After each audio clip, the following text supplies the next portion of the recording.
Let's take a look at some of the improvements to the auto sketching functions here. So we have this solid body, and we're going to use the auto sketching function to create this tooth pattern that we see. So pulling this up to get a better look at that profile, and we're going to create our sketch right there. Now from here we can just use the auto sketch function. Some of the improvements have increased the fidelity and accuracy of the auto sketching function, as well as the fitting of those geometric constraints that you see pop in automatically there. Quick manual cleanup to remove that center bore, as we're not focused on that for this feature, and we have our automatically generated sketch profile.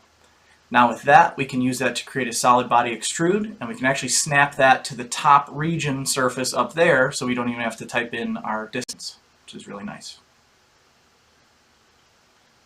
Now from here, we can do a quick accuracy analyzer check. We've done some improvements there for the fidelity of the accuracy analyzer body, and we can get really good view of what kind of results that automatic sketching function did for us. And you can see on the tooth pattern, we're getting very good compliance on the solid body that was already there. We've got some things to look at, but that may be something that is a design-based choice.